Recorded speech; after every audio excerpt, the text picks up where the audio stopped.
Welcome back, everybody. Well, listen, lately the hashtag budget meals has been trending on TikTok with people sharing creative takes on budget-friendly, recession-proof recipes. In these uncertain economic times, we are all looking for delicious meals that will not break the bank. So joining us once again with tasty, affordable summer recipes is zero-waste chef Christine Tizzard. Welcome back to the show. Yes.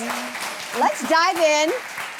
Great timing for this, Christine. So you say that sticking with staples is a great way to frugally shop at the grocery store. You can still create healthy meals at home. So tell us more about what is that list of staples. Yeah, so those staples, those things that have like gotten us through thousands of years, through the ups and downs, those are really like the bones of how to like keep all this working. When we're going to the grocery store, everything's so expensive. So your rice, your beans, your legumes, corn, cabbage, frozen fruits and vegetables, like all of those base things, like even cans of sardines. Like I grew up eating cans of sardines. I love a can of sardines. It's weird, but sticking to those, you know, staples. Now, they can get a little boring. You think of rice and beans, it doesn't sound very, appealing. But it brings me back to one of my favorite dishes, which is a feijoada. So this is a little controversial. Actually, I was talking to the person doing my hair and makeup, and we're having a bit of an argument about whether this is actually Portuguese or Brazilian. Oh, that's Lucas. But it's a feijoada, and it's like the base of this recipe are all the bits and bobs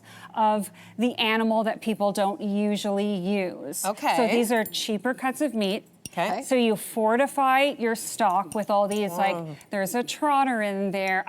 Might be, actually, maybe I won't tell you what's in there. This has got to be Portuguese. Don't tell me what's in there. Don't tell me. This has got to be Portuguese. It's really good. But you stew the beans in this stock fortified with all these bones, and then you add your aromatic vegetables, and I mean, it's just so good. It has so much and flavor. it's so tasty. And healthy. Yes, yes, of course. Delicious. Another tip you have is to put things in a boat.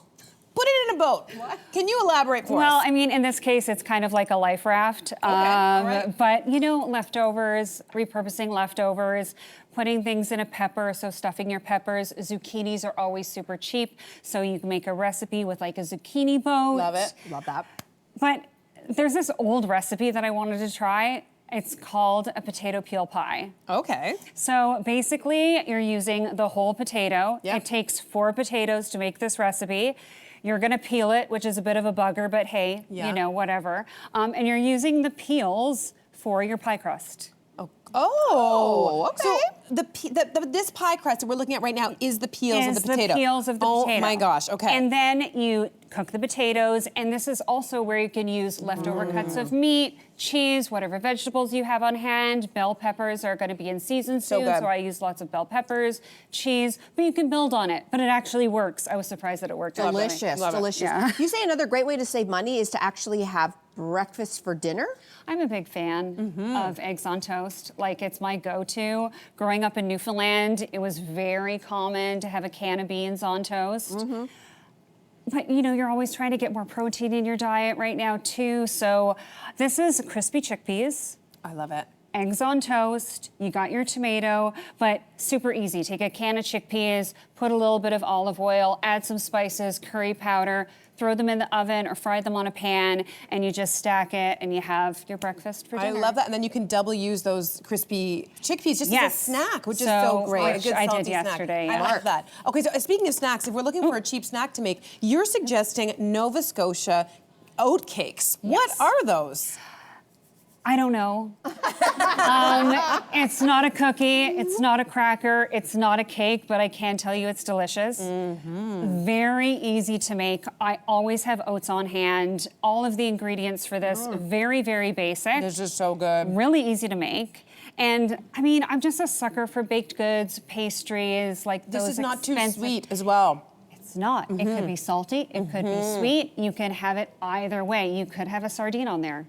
It's no heavy. problem. It's also heavy enough. Yeah. This is really it's satiating. substantial. Yeah. It is. You say another way to save money is by taking ourselves on holiday. You have our attention. What does that mean? Well, maybe we can't afford to go on holiday, so maybe we can have like a holiday through our meals. So, incorporating exotic spices, putting a twist on a very basic recipe. So stewed lentils for dinner doesn't sound that great, but if you say you're having like a stewed French lentil ragu, maybe it might be a little bit more appealing. I like it. Okay. So it's kind of like taking your meals on vacation.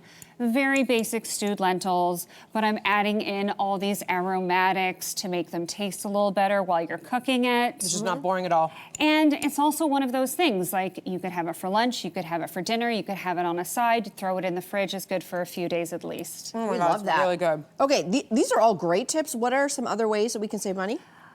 Always look for like what's cheap right now. For some reason, strawberries are really cheap right now. Things that are in season, stock up then when they're cheap.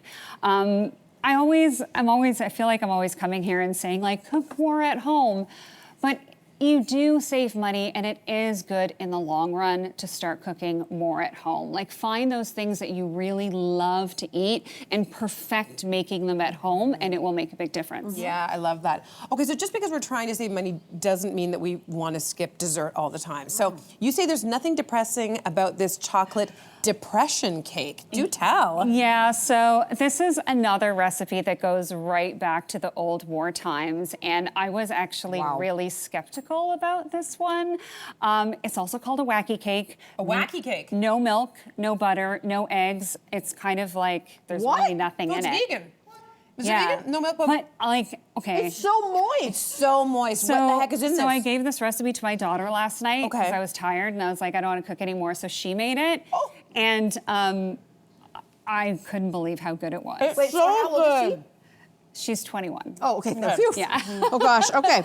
This She's is 21. amazing. Great But- job. But it just goes to show, like, you can take something really simple. This cake cost me no money besides the berries that I went to go buy.